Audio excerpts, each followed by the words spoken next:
Olá a todos os inscritos do canal Foco no Fato. Sejam muito bem-vindos. Pois é, essa é a pergunta que está no ar depois de uma decisão recente do Supremo Tribunal Federal que colocou o assunto bem no centro do debate político. Vamos analisar os fatos?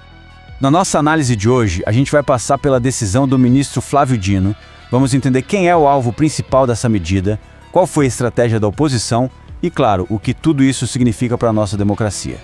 Ok, então vamos começar pelo começo, né? O que exatamente deu origem a toda essa discussão? A decisão do ministro do STF, Flávio Dino.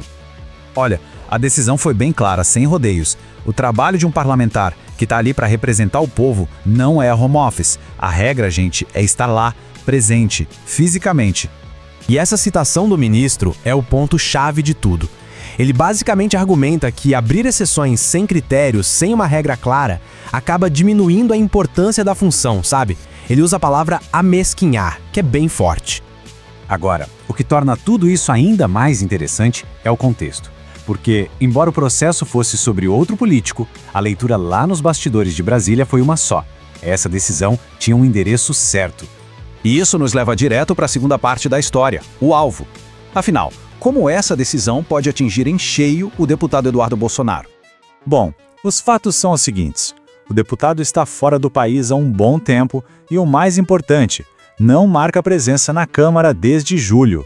Essa ausência estendida acende um grande sinal de alerta porque pode levar, sim, à perda do mandato. E esse número é a chave de tudo, 120. É o número de faltas não justificadas que um parlamentar pode ter antes que o processo de cassação possa ser aberto. Ou seja, o risco é bem real, bem concreto. Mulher, diante desse risco batendo a porta, a oposição se mexeu, e se mexeu rápido. Vamos entender agora qual foi a estratégia que eles montaram para tentar contornar essa situação.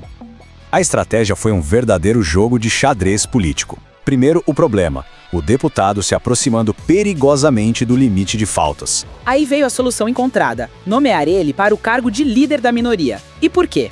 Porque a liderança tem uma prerrogativa. Ela pode abonar as faltas de parlamentares que estão em missão oficial fora do país.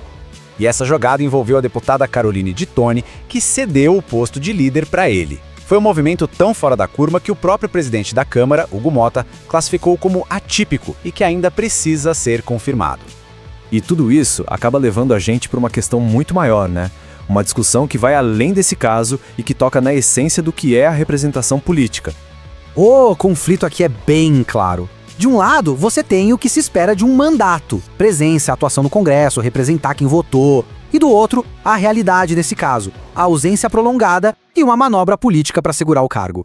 Então, a grande pergunta que fica no ar é essa: até onde vai o limite da estratégia política? Em que ponto ela começa a ferir o dever fundamental de um parlamentar, que é o de representar o povo? A gente agradece muito a companhia de todo mundo até aqui. E se você gostou da nossa análise, já sabe, né? Não esquece de curtir, comentar e se inscrever aqui no canal Foco no Fato. E lembrando que tem conteúdo novo todo dia por aqui e a gente tem um encontro marcado nas nossas lives sempre às terças, quintas e domingos. Olha, a temperatura política em Brasília subiu, e subiu bastante. O presidente do Senado, Davi Alcolumbre, soltou o verbo com uma crítica pública e bem direta contra o Eduardo Bolsonaro. Foi um movimento que, sinceramente, pegou muita gente de surpresa. Mas a questão é: o que está por trás desse confronto que apareceu assim tão de repente? Vamos analisar os bastidores desse embate para entender melhor.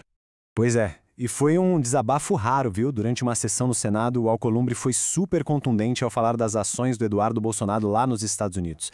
As palavras dele foram um recado muito claro e direto. A paciência do Congresso simplesmente acabou.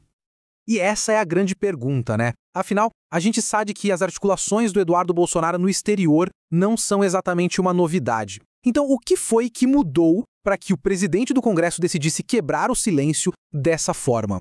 A resposta, segundo os aliados do Alcolumbre, está em dois acontecimentos bem específicos.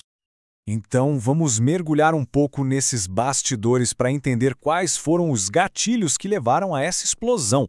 Porque não foi uma coisa isolada, sabe? Foi o resultado de uma pressão que foi crescendo, crescendo, até que chegou no seu limite. O primeiro gatilho veio de uma figura bem central no bolsonarismo, o Valdemar Costa Neto. Uma declaração que ele deu foi, para o Alcolumbre, a gota d'água. Foi interpretada como uma afronta direta ao poder do legislativo. E foi aqui que a situação escalou de vez. O Valdemar disse com todas as letras que o PL ia simplesmente paralisar os trabalhos do Senado se a anistia para o Jair Bolsonaro não fosse para frente. Para o Alcolumbre, isso soou como uma chantagem, uma ameaça inaceitável para tentar dobrar o Congresso. E a pressão não parou por aí, não. O segundo fator foi que os recados vindos do próprio Eduardo Bolsonaro e de seus aliados se intensificaram.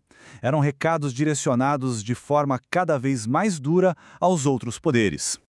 Esse recado, que começou a circular nos bastidores de Brasília, foi o estopim. A ameaça de sancionar mais autoridades para além do ministro Alexandre de Moraes, caso a anistia não fosse aprovada. Nossa, isso foi visto como uma intimidação direta e muito perigosa, não só para o judiciário, mas também para o legislativo. Então, diante desse cenário todo, a reação do Alcolumbre não foi só uma coisa pessoal. Interlocutores próximos a ele afirmam que ele sentiu que precisava dar uma resposta institucional. Não era o Davi falando, era o presidente do Congresso Nacional. Exato. O ponto crucial aqui é que o Alcolumbre avaliou que, se ele ficasse em silêncio, isso poderia ser visto como fraqueza. E, como chefe de um dos poderes da República, ele entendeu que era seu dever se posicionar claramente para dar um freio no que ele considerou uma escalada de intimidações. E para a gente entender a dimensão desse embate, é bom ter em mente os personagens centrais dessa disputa. De um lado, o Alcolumbre, representando o Congresso. Do outro, um núcleo político articulado em torno da família Bolsonaro e seus aliados, com o judiciário, na figura do Moraes, também bem no centro da mira. O que a gente observa, então, vai muito além de uma briga individual. É um sintoma bem claro da tensão crescente entre uma facção política e as nossas instituições democráticas. Um verdadeiro teste aos limites da harmonia entre os poderes. E a pergunta que fica no ar é justamente essa. Será que a reação do Alcolumbre vai acalmar os ânimos ou vai intensificar ainda mais esse conflito? Esse é um capítulo importante da política brasileira que, com certeza, ainda está longe de terminar. Bom, a discussão sobre esses bastidores do poder em Brasília continua. Para acompanhar mais análises aprofundadas como esta, fica aqui o nosso convite. Curta o conteúdo, deixe seu comentário e, o mais importante, se inscreva no canal Lula Foco no Fato. E lembrando sempre da nossa programação, a gente tem vídeos novos todos os dias e nossos encontros ao vivo aqui no YouTube são às terças, quintas e domingos. É o apoio da nossa comunidade que permite a gente continuar com esse trabalho de jornalismo independente. Se puder nos ajudar, qualquer contribuição pode ser feita através da chave Pix que está aí na tela. A gente agradece demais a companhia. Até a próxima, pessoal!